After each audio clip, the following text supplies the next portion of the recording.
Hello summoners and welcome back to another ProGuides video. My name is Christoph and today I'll be going over all the things you need to know about early leveling. With the release of ranked teamfight tactics, everyone completely threw away their old ideas of econing up to 50 gold as soon as possible. The meta has become extremely fast, and if you're hoarding all of your gold and not investing in early levels, then you're going to die before your composition gets online. Let's start off with a little backstory. Before 9.14, 9.14b and ranked play, the meta was much slower. Players were holding a lot of their gold until the Krug round, trying to get by with spending as little as possible to make it to 50 gold. But things have dramatically changed within the past couple of weeks. Why is that? For starters, leveling up gives you a greater chance of rolling high-cost units, which everyone so desperately needs to perfect their comps. In patch 9.14, everyone was pushing to 6 and 7 for Akali, and in 9.14b, everyone is out for those early demons. If you decide to hold your gold while the rest of the lobby is spending, then all of your strong units will already have been taken by the time you're ready to spike. Even more important than that is your life total. If other players are playing aggressively and are constantly upgrading their teams, then you're almost forced to play similarly. You'll lose practically every round if you don't match the pace of your opponents, and you'll quickly find yourself in a large health deficit. But every player and every lobby plays at a different speed, so always observe your opponents and plan accordingly. So now you know that the game has gotten a lot faster, like a lot faster. But what exactly are people doing that contributes to this meta, and how can you keep up with it?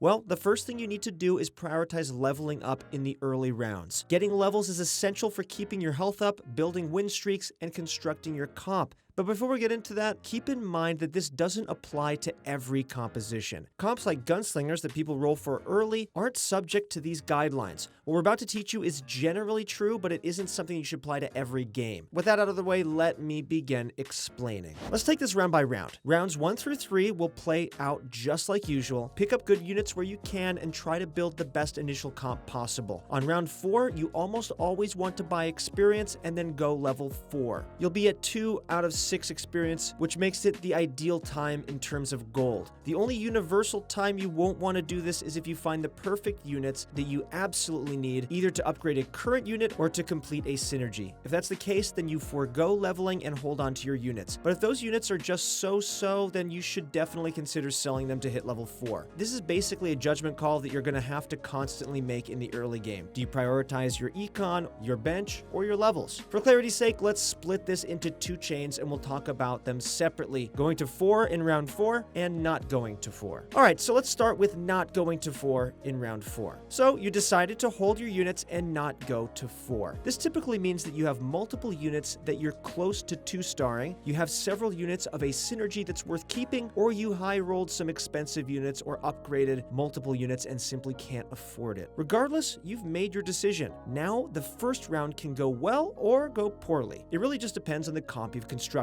If you win, that's great, but if you lose, it isn't the end of the world. Winning is great for you because that means you played greedy and didn't get punished for it. But if you lose, it honestly isn't the end of the world either. Depending on how strong your opponent is, you'll probably take somewhere between 4 to 10 damage, which honestly isn't a big deal as long as you stabilize in the next round. Going into round 5, you pretty much have to level up here. There's almost no chance you won't have the spare gold to invest in your experience, and holding out for interest is not all that worth it. Go to level 4 here and put in the best units you can. Going to 4 for round 4 is pretty standard and just means you had the gold to spare. Players with a strong board presence do it, and players with weak boards do it as well. People even sell decent units off their bench to get the ball rolling as soon as possible. After round 4, you'll face a similar set of decisions in round 5. Assuming you leveled the previous round, you'll be at 2 of 10 experience required to hit level 5. Now in most games, very few if any players will opt for this, but it is definitely an option. For example's sake, let's assume you don't spend your gold like a madman and stay at level 4. Since you've committed to this, you'll want to avoid buying experience during rounds 5 and 6. It'll require 8 gold to hit the threshold for level 5, which honestly isn't worth it in the vast majority of the time. Instead, you'll want to be picking up all the strong units you see, field the best team possible, and look for any chances to hit the 10 gold interest threshold without jeopardizing your bench. If you do get some interest, that's great, but it isn't a big deal if you don't. It's not worth selling out important units just to hit the interest mark.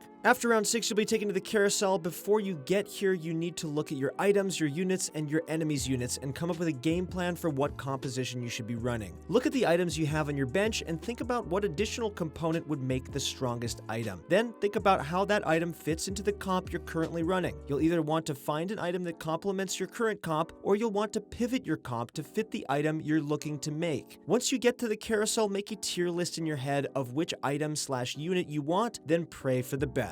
As you come out of the carousel round, you should be at 6 of 10 experience to get to level 5, assuming you've only paid for experience one time. You definitely want to level as it's perfect in terms of gold, and congrats, you've hit level 5 3 rounds earlier than people were doing in the slow pre-ranked meta. But wait, there is more. You also have the option of leveling in the round right before the carousel and going to 8 of 10 experience, then automatically leveling up as you exit the carousel. The reason you'd want to do this is because your shop will generate a higher % chance of each tier of units for level 5 instead of level 4. If you're looking for 1-cost units, then you'll want to avoid doing this, but if you're on the hunt for some high-cost units to finish up a synergy, then this might be a solid option. However, none of this is set in stone. Every game of TFT is different, and the way you play depends entirely on the hand you're dealt. If you're given strong units early on, then maybe you want to forgo leveling or econing up to pick up more of those 1-cost units. Or maybe you've got a ton of gold from the first 3 minion rounds. Then it might be harder to level even earlier to secure a win streak. You could also even hold all early gold to build up a huge economy before your opponents. The point is here that there's no universal way to play every game. With the recent release of patch 9.15, players will be able to win streak or loss streak easier, and they'll be at less risk of dying in the mid-game. Only time will tell how this will influence the leveling meta of the game, but for now, this strategy is definitely something you'll want to keep in mind. Anyways, that's it for the guide on leveling. Thank you guys so much for watching.